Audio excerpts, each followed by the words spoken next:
March 2020, that was a month to remember. I remember sitting in a meeting with other superintendents in the region, and I remember the conversation around the governor looking to make a big announcement that would create a statewide response to the pandemic. And the impact to our children, the impact to our communities, the impact to our staff, I think it weighed heavily on every superintendent. We have concluded that a county-by-county approach to this epidemic is not sufficient. Therefore, I'll be signing several executive orders this afternoon. Today, my first order will close all K through 12 public and private schools in every district across the state of Washington. I can remember exactly where I was sitting in the hallway of our elementary school near the cafe, brainstorming how we were going to make our cafe safer for the kids while they're eating lunch. And all of a sudden, we got a text that said, school's going to actually close. It was just a normal day of school, and we wrote all of the things we love about Spokane on the board and all of the crazy things that have happened. And my teacher, he said, "This might be your last day." And nobody believed him. We were like, "No, it's gonna be fine." And then about 20 minutes after we left, that was the last day. I was actually flying that day, and I had like 3 different flights. So I'd get on an airplane, I'd see the news, oh, governor's gonna make an announcement, and then I'd get on an airplane, be on airplane mode for 2 hours. Then I turn on Wi-Fi and, oh, we're closed. So that was just a surreal day all around. And I'm told the kids in the building all cheered when it was announced. Teacher's like, yeah, we might be out of school, we might have to miss school. And I was like, oh, yeah, you get free days off school. We were just flabbergasted that that would actually happen, and it was only going to be for a couple weeks at the time. But even so, we were just like, is this real?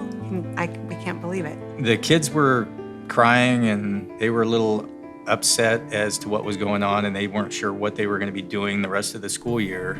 We were just told just to encourage the kids and let them know that they'd get information coming soon. And that was pretty much that last day that we had the students on the bus.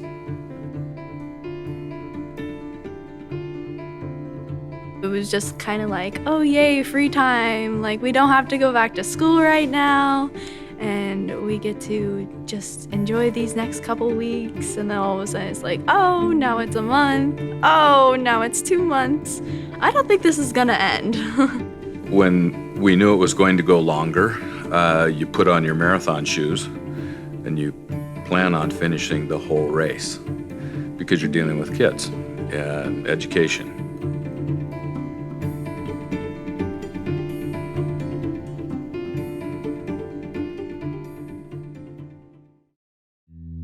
This challenge is temporary.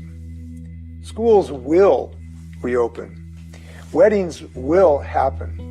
And you'll be able to toast the end of this at your favorite hangout as soon as possible. There was hope. 2 weeks, there was hope. And then there wasn't. It was like, when is this going to end? It just kept, the statistics around the United States kept getting worse and worse. Spokane County was hit, and it affected us.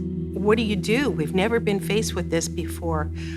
What the heck is a pandemic? You don't know what it is, and you don't know how to act, and everybody's still friendly and caring, and it just devastated us. So when the pandemic first hit, I can remember our whole staff being called together in the library. And the news was delivered to us that school was gonna not be in session the next day. And I literally, I just started crying because I knew that for some of our kids, school is a safe place. It's consistent. It's where they get their basic needs met. It's where they know that there's somebody there for them. It ended up being a month, and then it was all summer, and then it was online, so it's kind of just like everything went so fast, and you kind of didn't really get time to think about it, and it was just gone before you could even think about it. These are difficult times, and this is a tough day for us in Washington State. A rush back to school puts significant risk in learning continuity that at this time would not be better than the model we are developing and advancing at a distance. We do not want that curve to suddenly spike up because we acted too quickly to come back. We will not be able to lift many of the restrictions by May 4th. And we will let you know when we can lift those restrictions just as soon as we know. So stay home and stay healthy. Wash your hands, and we'll talk again soon. You're watching the news and you're hearing about people becoming ill and dying, and the numbers are going up, and the stores are emptying out, and it got real quiet in town. The cars, the people were gone, and it got a little scary to be home and isolated like that. And we didn't even know how to use Zoom at first to communicate to one another. So you're just calling on the phone and checking in on people and just seeing if they're okay and if they have what they need. I was looking at it through the lens of me and selfishly, like, what's going to happen for my child, but also looking at it as what's going to happen for our community and how are we going to navigate this. And I have an immense amount of faith in the leadership of Central Valley School District, and knew that if anybody could start to lead us through the unknown, it was going to be the school district. And we actually needed to rally that group together very quickly to establish, a sense of a roadmap of we're going to take it a day at a time. Then it was a week at a time. It actually was never a month at a time because you couldn't look that far out. But once we established this leadership group of parents and administrators and community leaders and employers together, there was a sense of calming that, okay, we've got the right people around the table. Now let's start to kind of solve for what's in front of us right now. And I will say this, what I appreciated about Ben Small and his leadership and Central Valley School District's leadership was we wanted to solve for the next year, and they would pull us back to say, we need to solve for the next 24 hours. And then we were able to kind of move to the next step. But that was really, really critical, because then I took that piece of what I was doing in that circle and I moved it into our own business practices at STCU. And I was able to be like, okay, if the school district's doing this, then as an employer who employs people who have kids in the school district, here's how we can start to solve, and how we aligned ourselves and created a similar cadence to what that is happening within the school districts. The business community started to try to figure out that cadence because we were all so intertwined and interconnected. Never before have we ever realized how interconnected business and our school system actually was until March of 2020, when the impacts just came to a screeching halt right on your doorstep. My family has been, I think of us still as being on quarantine. We see my mom, I'm here today, but we really limit our activities. We haven't been to a restaurant. We haven't been to the movies. I still do my grocery shopping online and pick them up at the drive-in. So for us, it was really frightening, but we took immediate measures to try to avoid any of us getting sick. I work for a company that allows me to work from home, and so immediately it changed to a work from home environment. The kids were home, and again, they weren't out with friends, so I wasn't too concerned about our health and safety from that respect, but it was nerve-wracking to see that there were kids out, there were families still going about their business, and having to deal with my kids who were, immediately living a totally different lifestyle. I remember feeling pretty isolated from my friends and not knowing what you're going to do the next day. Usually I wake up for school and I'm like, okay, I'm going to go to this class. I have cheer after school or whatever. And so not knowing what you're going to do the next day is definitely an odd feeling. It just kind of all stopped at the same time, I feel like. It was just all of a sudden, just like everything stopped. And then we were just gone for a really long time. And it was like, well, are we going to get back to normal life as it is? It was like exciting, because we weren't in school. But then it was like, oh, well, this is going on for a really long time. Like, this isn't a vacation anymore. Like, this is becoming real life. I think we were kind of in a panic mode almost. I had last year a 5th grader at Riverbend who's got special needs. All the supports just disappeared, like that day or that weekend that they kind of called it, you know? So no ABA, no school, no routine, no structure.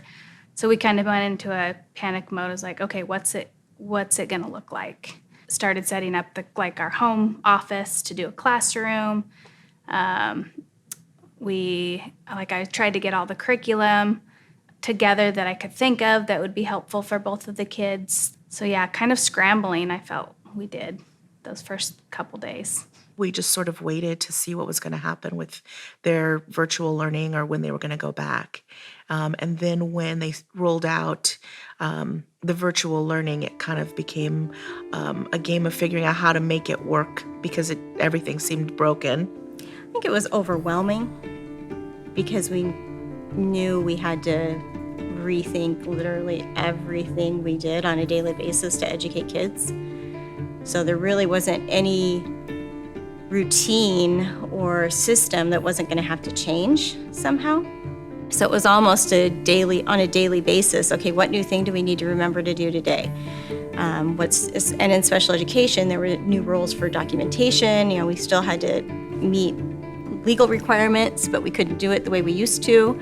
So we were trying to figure out and navigate that.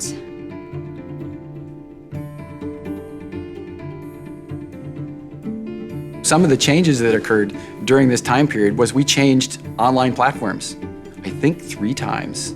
We were on Zoom, and then Zoom had a security issue, and the school board said we couldn't use it. And we had just figured out a way to have each student share their screen so that we could do online formative assessment real time for each student. And then we lost the ability to do that when they switched to the new platform. And so change was hard for the teachers, but change was really difficult for students.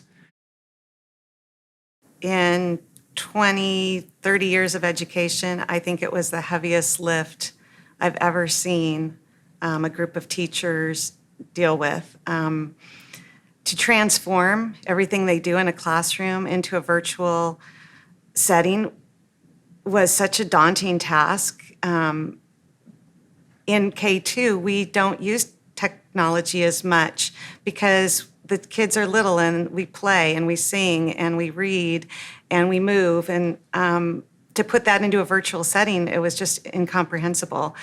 But teachers were up till midnight filming themselves and making movies of themselves to make it happen. They just learned instantaneously, learned everything they needed to learn.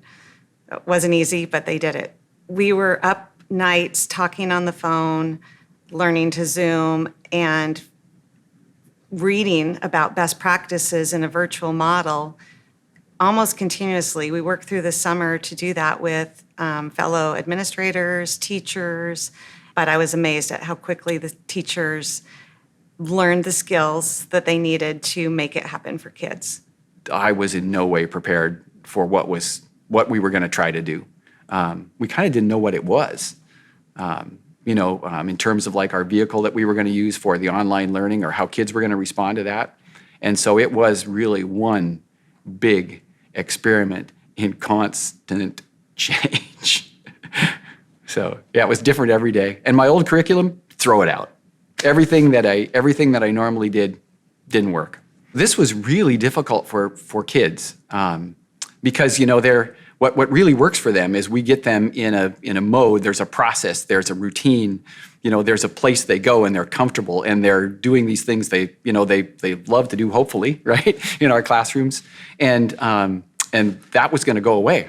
So it was really, really awkward and hard. And again, I know from our staff, and I'm betting this happened across CVSD, teachers spent ridiculous amounts of time. I'm thinking 60, 80 hours for the first month, easy. That's what it was taking to just try to figure out what to do, not even to do it well. I had to think, okay, I've got 20 minutes with them live on Zoom, so it's a different format.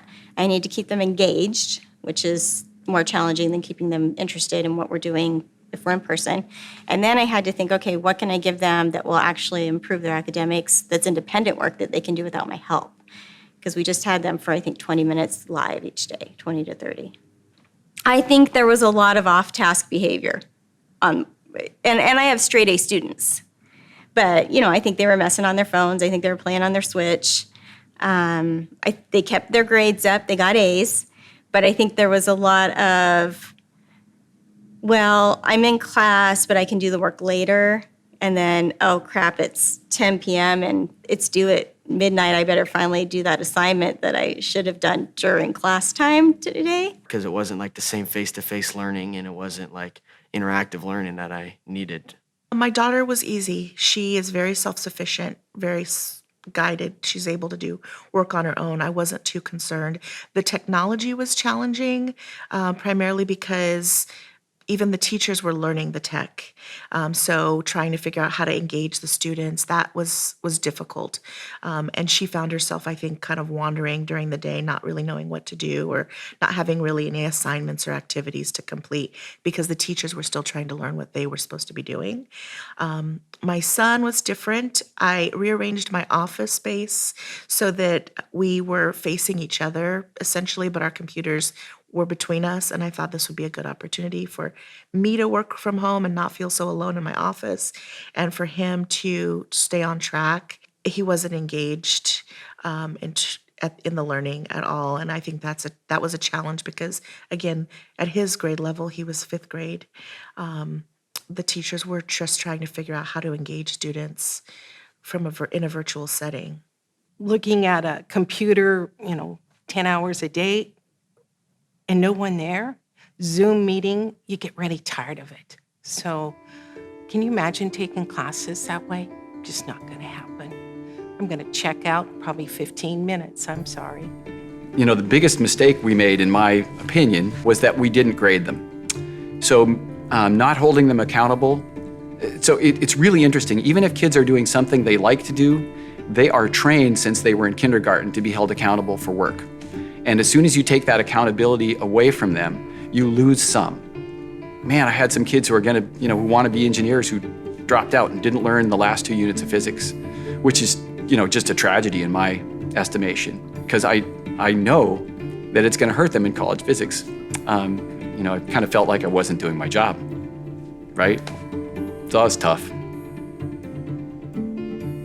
On the day that my daughter Ellie, who was a senior at University High School, came home, I think I had a sinking feeling that that may be the last time she's ever walking the halls of that high school. But I wasn't about to say that out loud to her, but that was starting, that feeling was, oh my goodness. Probably on day 3 of being home from school, she started to realize, I don't know if I'm ever going to actually get to say goodbye to the people that I have been with for the last 12 years of my life, whether that was school teachers, administration, and fellow classmates. And the reality is that she never did get to do that. And I was really heavy-hearted.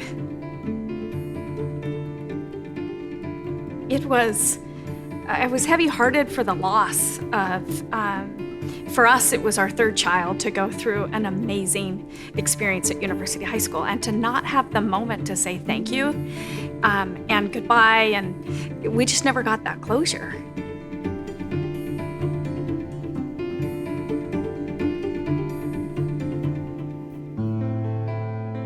It went from a couple weeks in March till maybe the end of April. Then, okay, we're going to go till the end of the school year. Okay, we can get through that. It's almost the end of the school year. But through the summer, as we learned the kids were not going to come back to school, there were tons of tears. There were tons of worries about, are our kids going to be okay? I felt gutted. I do remember that moment. That was intense to realize we weren't coming back. When I first heard that, I was disappointed. It felt like another punch body shot. I had a lot of senior friends, and it was just like, I remember them tearing up and crying just because it's like, it's not normal. It's like they won't get a senior prom. It's like they won't get a good graduation. And my brother graduated the year that we started, so they had their walk-through graduation. It's just kind of sad to see for him because, I mean, you wait your whole school career just waiting for this time, and you get a cool graduation, cool prom, and then it's just like, it's gone in an instant. Just makes you angry because you just want it for them so bad, and I was pretty angry. It hit me, and I was like, oh, this isn't so fun anymore. I miss going in person and talking with my friends and having an interactive classroom. I miss, the social interactions and not just logging into Zoom and seeing black screens everywhere and not being able to talk to anybody. It was really hard to not be part of a team and not have to work towards something or create new goals for myself, because that's what I was always doing. I was always setting new expectations, and we always were as a team or a club. And so not working towards something was very hard. Not going from practice to another activity every night took some adjustment. We were obviously relaxing more, but sometimes it's not the best thing. I felt huge concern for my students because I knew that they would struggle with this. I felt huge concern for my own children who I knew would struggle with this.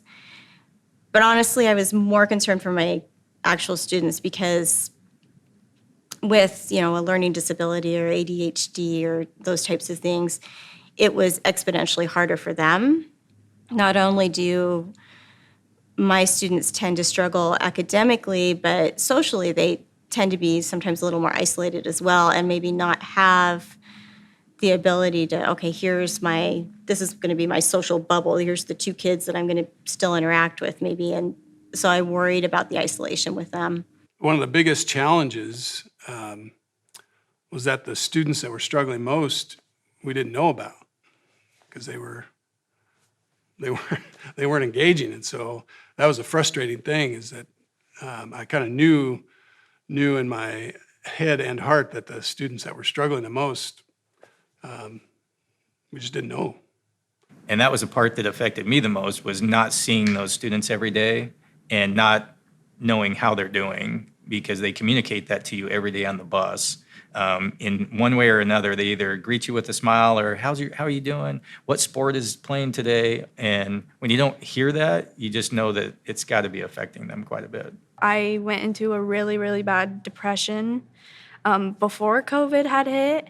And then it just got worsened when I couldn't see my friends or anything. My grandparents for like a month were like, you can't go anywhere. You can't do anything. You're stuck in this house. Like grocery store trips, that's it.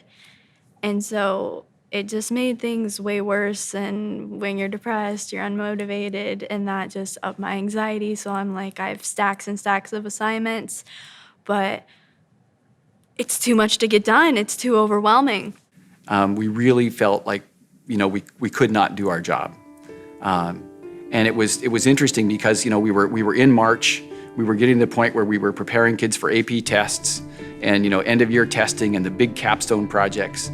And knowing that we weren't going to be able to meet in person, and knowing that those capstone projects weren't going to happen was just really disheartening and discouraging, because that's who we are. And again, we hear from former students that are at school and that are working at SpaceX or wherever, that what we do there is a unique experience, and that it helps them in their careers and in their lives. And it was really a bummer to realize that these kids weren't going to get that, because they didn't.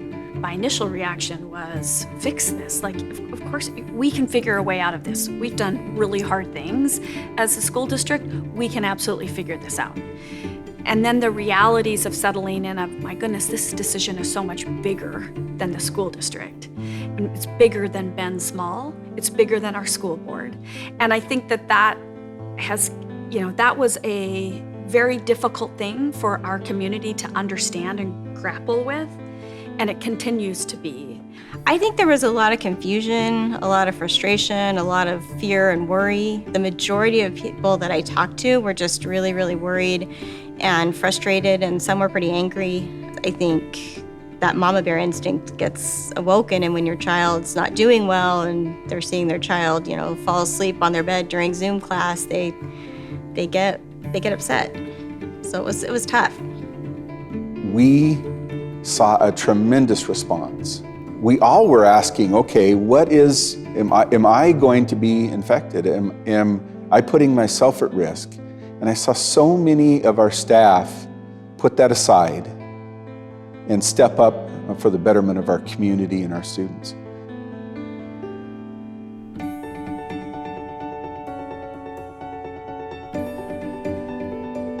To stay connected with like our neighbors and our friends in the beginning, there was like driving, I know there was a thing of like driving around and people had teddy bears in their windows that they were counting. And so that was just things that families could do in their car, but not get out and be congregating with other people. We did like cars, like we pulled up in our cars and sat in our cars and did talks, like the moms got together and had our social pieces, but still social distanced. We did a Zoom New Year's Eve party where all of our families did Zoom activities. Just had to get creative as we went along. There's game consoles and online games that the kids in outside of school environment have time to be able to get together. I all of a sudden started to realize, that Xbox One with the headset that he gets to yell at his friend, maybe it's not so bad. I did a virtual quilt retreat. Now, how stupid am I, to sit in front of a computer for 2 days? But it was interaction, and that's what I needed. I needed somebody to know that I was there, that cared and laughed with me. We're not alone in the situation. Like our kids here at this school district, we're not the only school district that was shut down. Every school district across the country and across the world pretty much was shut down. Our kids here are not necessarily behind compared to kids in different parts of the country or different parts of the world. All of our kids are experiencing the same thing that the rest of the country and the rest of the world were experiencing. So it wasn't, it's not the end of the world for our kids academically here, is the message I tried to share. There were tons of videos that we made that were just to cheer up and to motivate our kids. We did a virtual kindergarten roundup. In the past, we've always brought our kids to school, let them tour the school, let the families get to know our teachers. So we did that virtually where all the teachers participated and told them a little bit about kindergarten. And then we filmed the whole tour through the elementary school and sent that out. We had drive-through parades where our kids got to come and pick up their school supplies at the beginning of the year, but we made it an event with music and really cool packaged items for each of the kids to have at their homes, and their own teachers handed it through the window with their masks on and got to actually meet their teacher and see them in real life. I really like playing, trivia games and Pictionary and board games and trying to incorporate some of that into the classroom times. As anybody that's done any online workshops or classes, if you just go 50 or 80 minutes, just straight content, it can get it's a long time, long stretch. And so just trying to break up the time. And so trying to, just getting to know them, playing games, trying to build up that two-way communication was a strategy that I think worked well in the long run. So with students, I tried to restructure when we were online. I added in more interactive things. So I tried to structure that where they had to be actually doing something actively at least every 30 seconds to a minute so that I would know, are you paying attention? And so I started using quizzes more often. I was using something called Pear Deck. So as I'm teaching a lesson, there's slides. And then they have to respond to those slides either through typing or choosing an option. And then we did a lot of writing assignments during that live Zoom time because if they're typing and I can see on Google that they're actually physically typing, I knew they were doing their work and being engaged. So I just really had to think about how am I going to make sure they're engaged and not give them an opportunity to float off, because it's so easy when you're at home to float off. I get students for 3 years. And so I know these kids really well. And, I was writing personal emails. I visited a couple kids, just in distance where they needed help or something was wrong with their computer, and I'd fix it on the spot, or I'd give them a different one and take that one back. There was a lot of personal contact, through Remind and emails and that. So I think that did help.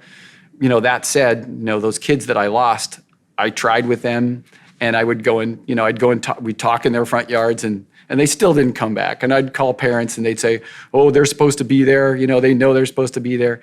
And they still didn't come back. And so it was really hard for some kids. I didn't have the luxury of meeting with students face-to-face in a confidential, safe environment. I couldn't hear authentically how they were doing, right? Or how things were going at home or what they really needed. And, for most of our kids, they were great, they were fine. But there's a handful who I worried about, maybe they weren't okay. It was really hard to keep motivated because I already have a hard time with motivation when it comes to school. And so just the online made it even harder because I wasn't having, that's really important to me, is those social interactions with other people. That's how I learn, and that's how I, being able to speak with my classmates about different subjects.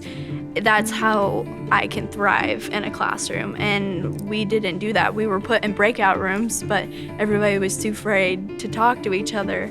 And so it just got really hard because I was like, well, it's easy to just not log on and sleep in. And there were a lot of times that I did just not log on and just sleep in. It was really hard, and my grades this year weren't as good as they could have been if I just put in more effort, but it was so hard. It was a struggle until the end. With Governor Inslee now closing all schools across the state of Washington, it is leaving parents that work with a bind with really what to do with their kids. Closing schools creates a domino effect. If kids are home, parents either have to scramble to find childcare or stay at home themselves.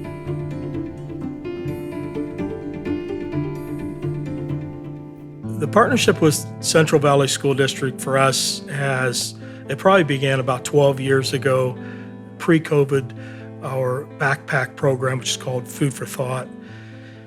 It was serving about 450 to 500 students every weekend.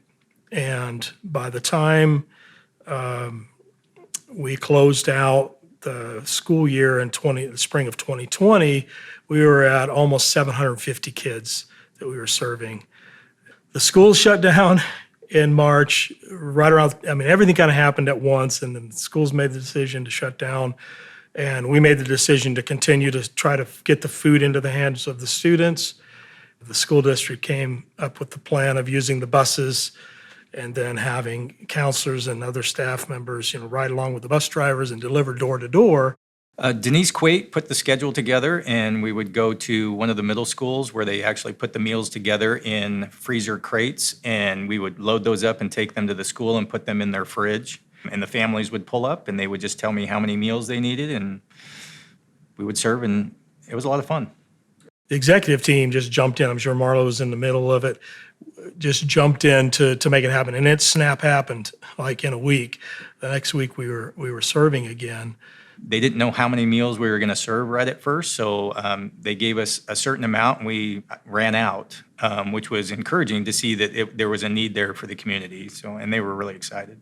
Once school stopped and we went into the summer mode, we decided let's just continue to serve through this summer. And in addition to that, we also delivered boxes of groceries for family households, so that they could, when they came through to get their lunch meal, they could pick up the weekend food, and they could pick up groceries as well. They had a home delivery for the people who couldn't get out and get to them, so we would deliver them to their homes. And so a couple of the administrators and teachers and staff would get on the bus with us, and they would actually be doing the distribution while we were driving. You could just see some of them were teared up when you'd show up, and they were excited to see you every week. And even the parents that showed up at the schools to pick up every day, you just got to know them. You knew how many students they had. Some of the students we knew. We met them at school. We took meals to their homes.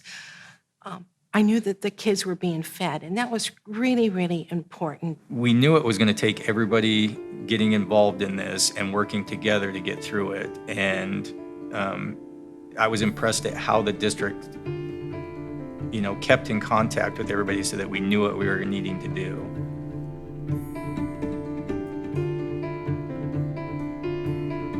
Hub Sports Center and Central Valley School Districts had a great partnership. Kids use sports and activity as a way to process and help them through that stress, anxiety, and depression that really was brought on by COVID and all the restrictions and protections that were put in place. It broke my heart because I know the importance of having activity for these kids. And so the school district was one of the spots that we first started to have conversations about where are some gaps in the community that we can maybe help fill. We started Hub 360, which was an after-school program to target middle school kids. And at Hub 360, we do homework time with them, we do some PE runaround time, and then we do enrichment. We bring in guest speakers to talk about different skills, trades, industries, talents. And so it was a great opportunity for us to work with the different middle schools and provide a safe, positive place for kids to come after school. I know just from experience and from being a parent myself and seeing the difference it makes in having these opportunities to play, that we're making a positive impact on the kids and families here in this community through the activities we're able to do with the Hub Sports Center.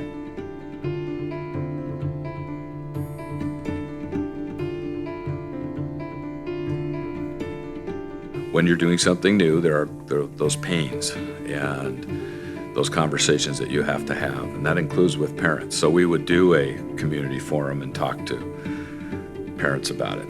I think the number one role for us was communication, constantly communicating with families about what they were going to expect and giving them information and helping them get the technology in the homes. In the end, looking back now, we got better each month. I'd like to give you an update on our COVID efforts. And I am cautiously pleased to tell you that we have seen a decline in diagnosed cases in the last 2 weeks, and that some of our other data shows some positive trends. We have to be honest with ourselves to realize that we are so far away from success on this that we have to remain incredibly diligent. We cannot return to the way things were before this pandemic right now or in the immediate future. Because if we did, we would expect a very quick rebound, a vengeance.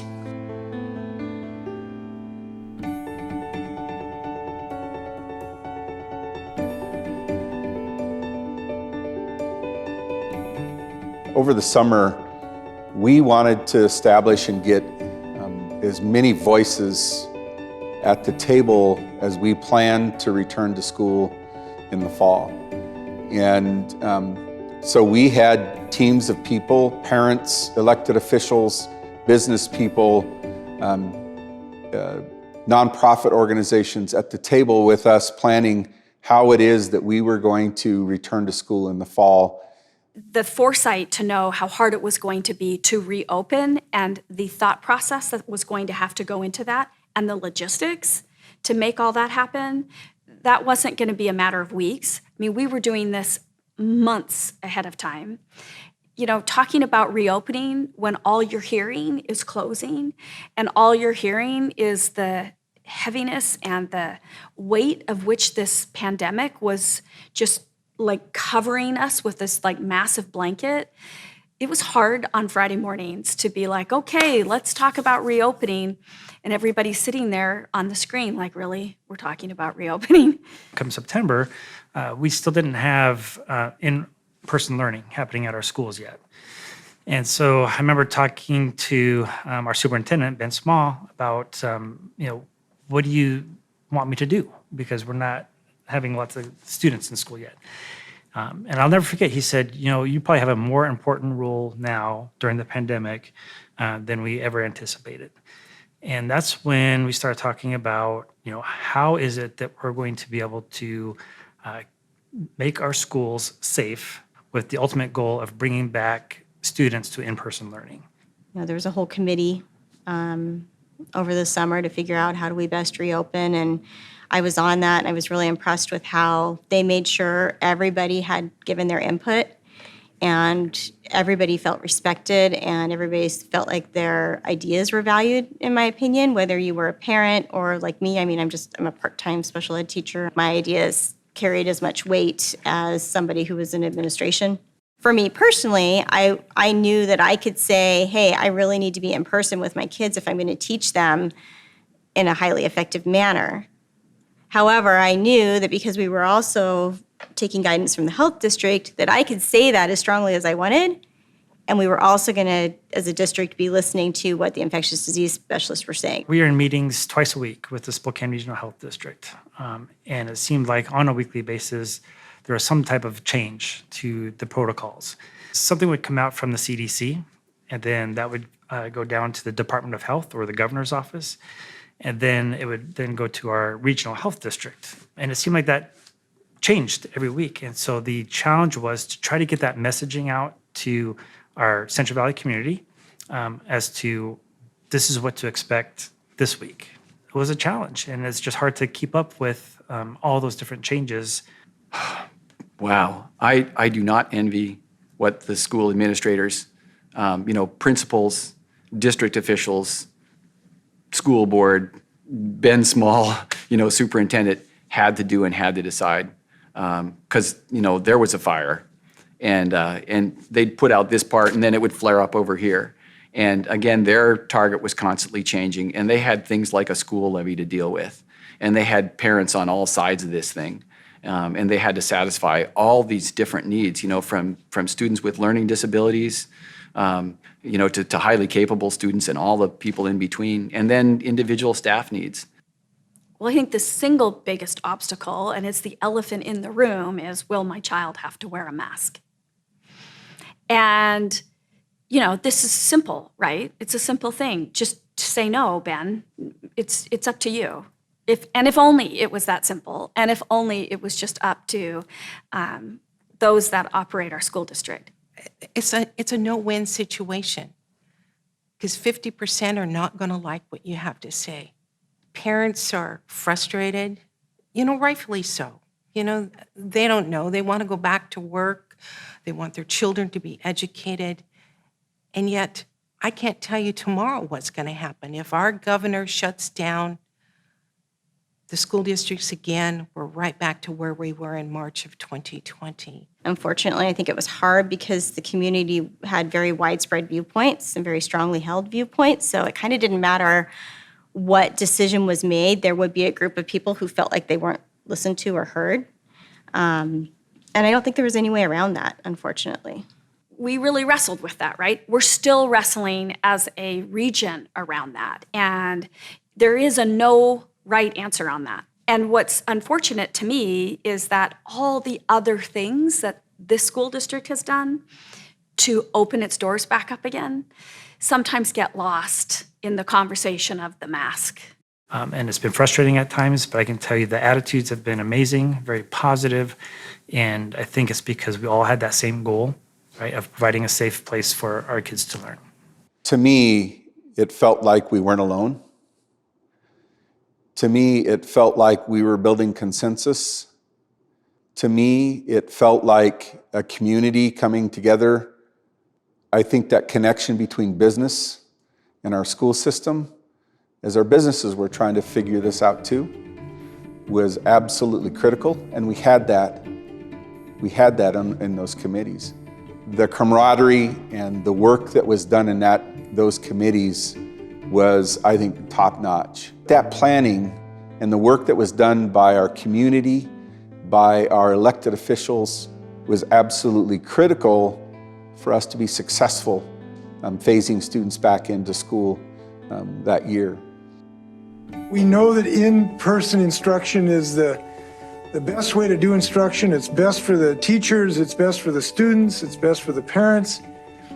And we know that this can be done safely. And the great news today I can share with people is that we are increasing the number of days that our students can have in-person instruction.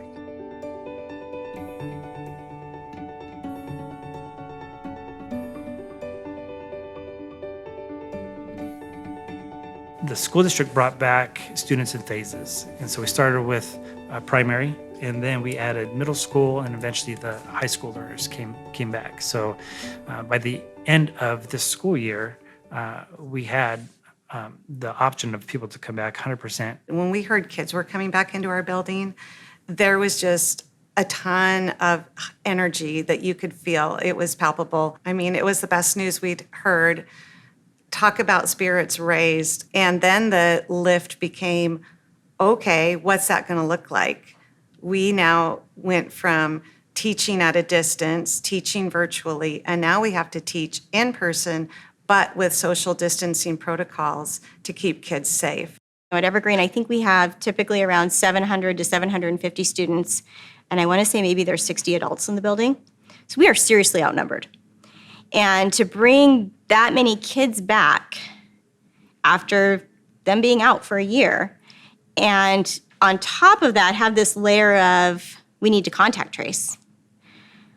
So all the things that had to be in place from a logistical standpoint, from a management standpoint, that took a lot of teaching to the students. And I think maybe sometimes people who haven't worked in a school don't understand how difficult that is. They went from their classrooms are empty, they're sitting at their desk, they're teaching virtually, to, okay, now we've got to rearrange this classroom so students can be socially distanced, you can present material, we have to walk in the hallways in a safe manner, one direction. The building had to transform overnight, but people were they're willing to work 24/7 to get those kids back in the building. So even though it was a huge shift again, they were willing to do it. At our school, it was, from my perspective, just seamless. Rachel Crooks at Evergreen and Mike Siren as well just thought of every little detail possible in advance to make sure that we had a system in place that was clear and that students could follow and that staff understood and staff could follow. And then we as a staff held kids accountable for it, because some of the stuff was weird to implement, like the walking all the way around the hallway for contact tracing. So we had to train kids. I know that your next class is one door to the left, but you have to walk to the right and go all the way around. And staff were really great about holding kids accountable for that, because all it takes is let one kid do that, and pretty soon you've got half the school doing it. Recess was really interesting. We put our playground into zones and had like 12 zones out there, and they're like big boxes where that classroom stayed in their cohort and played together. Even getting out of the car in the morning was different. Every single student had to have a temperature check, turn in an attestation form. It was just a ton of different things that we had to consider to make sure that we were keeping kids safe. I know for one family, we had 2 kids who just weren't coming. They just weren't showing up. And we wouldn't get phone calls from mom. We'd attempted some home visits, and she'd open the door and she'd talk with us, and we're gonna try again tomorrow.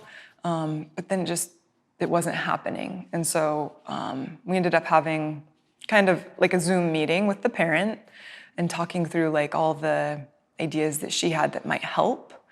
And it sounds silly maybe, but the students were really connected with their dog, and they didn't want to leave the dog. And so we found a way to let them bring their dog to school outside. The teacher went out, met the dog, so that they had a connection around something personal, right? And literally the next day, both kids were at school. I am impressed with how well the process has worked. I was blown away by how well the students complied. They were respectful, and they understood the protocol. And of course, I teach health and safety as part of manufacturing, and they were just on it like white on rice. I said, if you don't follow this, you get fired, you're gone, right? And they just complied. I didn't have not one problem all spring. It was amazing. And then when we didn't see any spread of COVID in our building, and we knew that those social distancing protocols that we'd put into place were working and nobody was getting sick at school, felt so huge. It's like just, wow, we can do this and keep kids safe and bring them back in person. And families were so happy about that too. So then it just continued to roll. We're bringing first grade back, second, and all the way up to 12th grade, we were able to bring kids back safely. And that was a huge victory. Once we got back, the magic reappeared. Those kids were so fired up to be back in that room, learning that way, getting to do those technology. I think kids are really thankful to be at school. I think they They love seeing each other. They love to play and interact. And I think it's really hard because teachers have high expectations, as they should, right? And yet we have a loss in learning time, right? They haven't had access to their learning. And so we have to kind of not only give ourselves some grace, but give them grace too, and opportunities to get caught back up. It was scary because you didn't know what was coming next. Like, we didn't know if we were going to be set back or if we were going to be moved forward. So when we did start to progress from 1 day to 2 days, that was so exciting. And I just remember feeling like, okay, there's hope. We can get through this. So that was awesome. I was really excited for that, and I was excited to see my friends. And so that was definitely a very positive thing for me. And I think being able to see my friends more and more as it increased, more people are getting their shots and more all that. I've definitely lifted out of that depression now, and I'm at a place where I'm happy. So I know it was hard on my own kids. Like my daughter, who was an 11th grader, she kind of felt a little wobbly at first, but then she found a new routine for herself and she was good. And then, oh wait, in March we're going back to in person, and it just threw her whole routine into disarray. And it took her a couple of weeks, and she even said, Mom, this is a lot going back, and there's so many people there. And even though it was only half for the school, she's like, there's so many people, and I'm tired by the end of the day, And so even for an extrovert like her, it was hard. And I think for kids who were introverted or had any anxiety even previous to COVID, I think it was doubly hard to keep shifting. I heard that a lot of kids at U High, they just wouldn't talk in the classroom because that's what they were used to on Zoom, because you never talked on Zoom. So in the classroom, nobody was interacting for a couple months.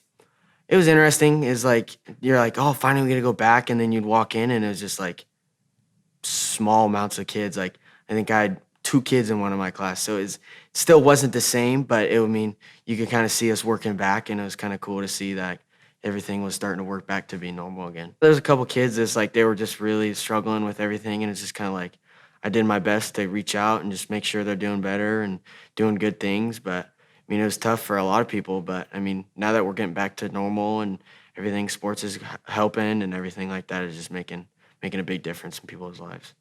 To see our students play football, volleyball, basketball, to see them participate brought some normalcy to our system. That last quarter of school became even more normal. And then to top that off with a graduation for our seniors that met their level of achievement was huge for us. It was really great to see parents come together, because parents realized, okay, you know what, the school district has some real specific boundaries they need to stay within. And so we need to do something that we're comfortable with, that's independent. We lined them up on the sidewalks, all socially distanced, and they got to wear their cap and gown, and they all got like a fun basket of something and balloons, and we literally just had hundreds and hundreds of cars of the community come by and honk and celebrate these kids. And it was at least something, right? Like, it was something that they were being acknowledged that you did it, and something that even though they were taking up like multiple blocks, they still were together. There was some sense of, this is my graduating class.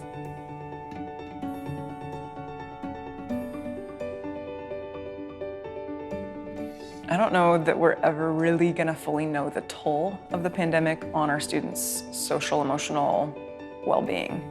I think that it's still unfolding. I think that there are still impacts that are not so great. Unfortunately, it's really hard to connect with somebody when you're wearing a mask and you're sitting 6 feet apart from them, Despite our best efforts, and man, we've worked hard. We have class meetings and all the things to support our kids, but it's like the rock that's dropped in the water and the ripple effect, it just continues to spread out, and it might take a few years to really see what the impact of those ripples will be. I don't know. I think anxiety is a big piece of it. I think just a disconnection from one another is another piece of it. And And those are our protective factors.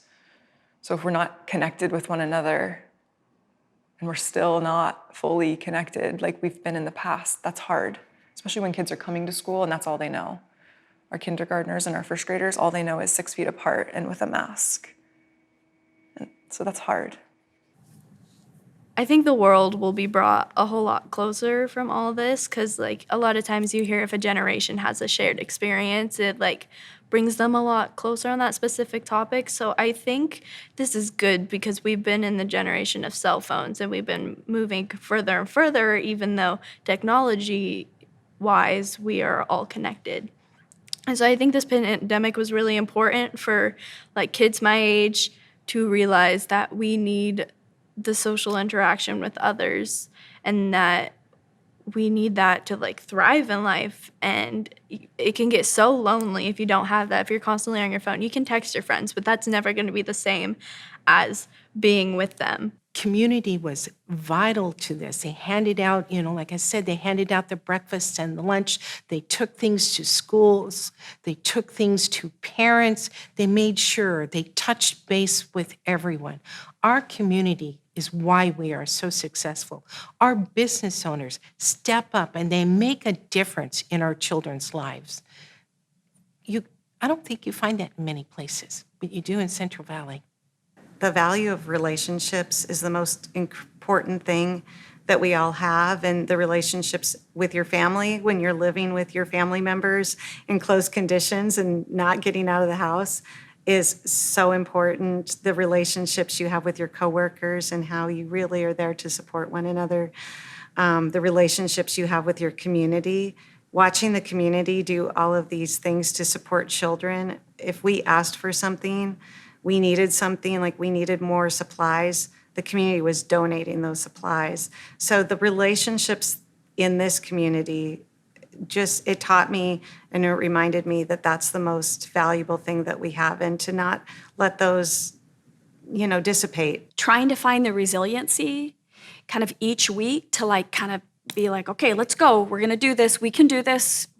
Let's keep moving forward. That was exhausting. And sometimes I just didn't want to do it. Resiliency is a big deal. And our school district's going to have to demonstrate a whole lot of resiliency. And those that work within it, even as we, move forward and keep moving through the place that we're at right now.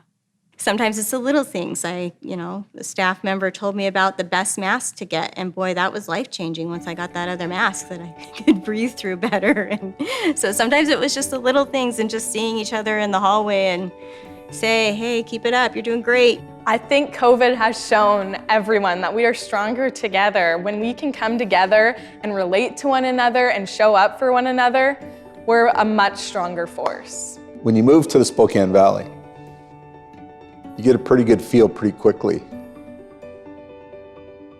of what this community is about. My family moved here 14 years ago. This community supported my family.